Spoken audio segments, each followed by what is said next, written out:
It's time for another garden update. Let's get out there and look around.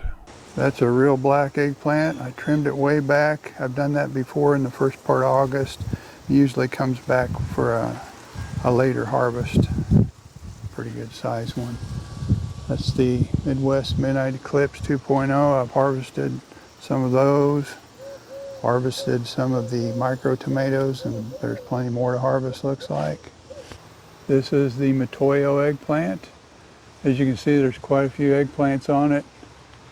This is a Midwest Kansas Chaos. Got lots of peppers on it. I need to get some of those ripe ones harvested.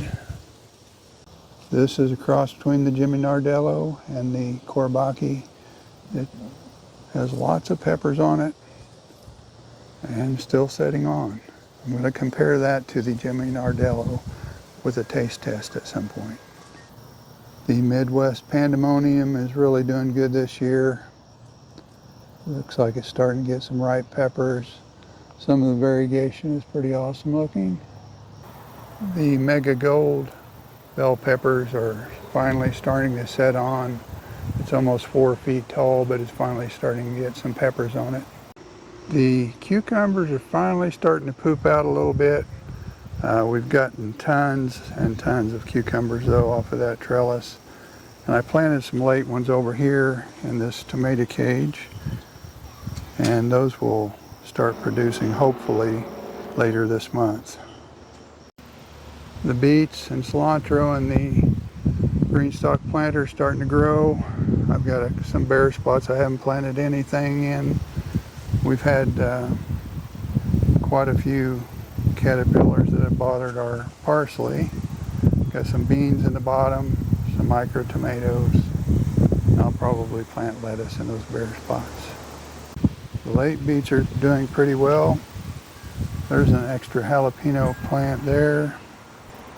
Blueberries hanging in there pretty well. It's got maybe a couple of blueberries left, not very many. Some of these peppers are looking great, I think. Midwest Midnight Orange there. There's some of the Midwest Fiesta peppers. I really like this green one here. Doesn't have very many peppers on it yet, but it's pretty cool looking. I harvested some of our potatoes. Oh, that's a nice one. That's weird. Those are attached.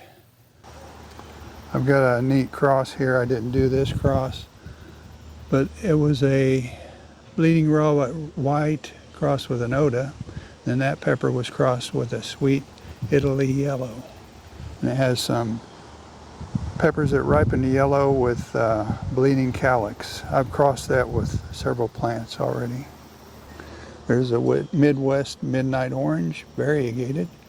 You can see the variegation up at the top leaves while they're still green, and then once they darken up in the sunshine, they'll mix, kind of have a mixed purple color, a dark purple with a lighter purple.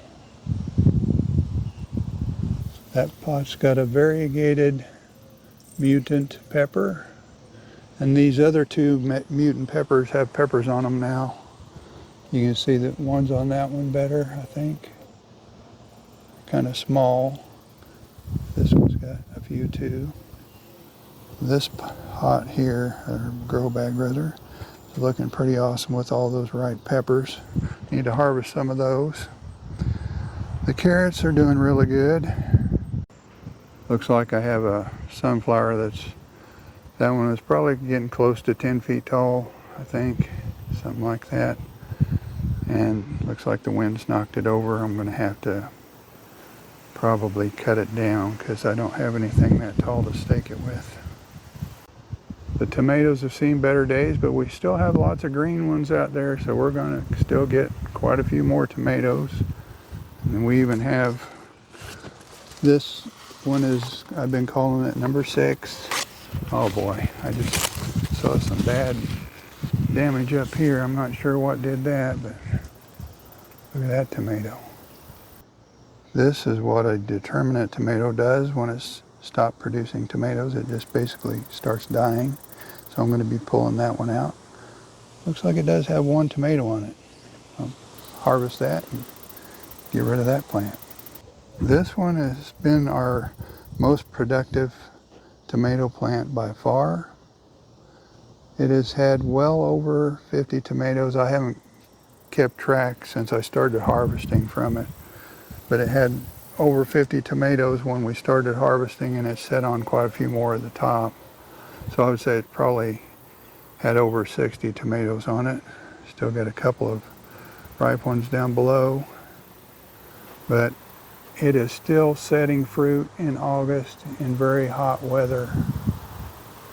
This one has been just a crazy producer.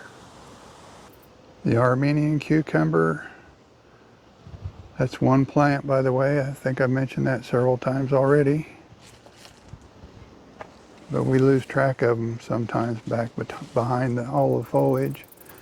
But here's one that I think is perfect. It's probably 15 inches long. And once they get to about that length, they start getting about as big around as a baseball bat if you don't harvest them. And we've had several like that. Here we are over by the fallen sunflower, and it exposed some green tomatoes over here. Still got quite a few green ones, so we're going to be harvesting tomatoes hopefully until frost. Here's a look at the mutant peppers from the other side. It's a little bit different look, I think. They're kind of cool looking peppers if you've never seen one before. We've had tons of pole beans on this Monte Gusto pole bean trellis. And what I'm going to do is, the plants are trying to die back now. What I'm going to do is just leave these on, these beans that are on now, and I'm going to let them dry on the plant and save the seeds for next year. This is our F1 cross. This is the same cross that produced most of our other tomatoes that we're growing this year. You can see it's got tomatoes at the top of this 5-foot cage, and then here's a branch that came over the top, and it's still setting fruit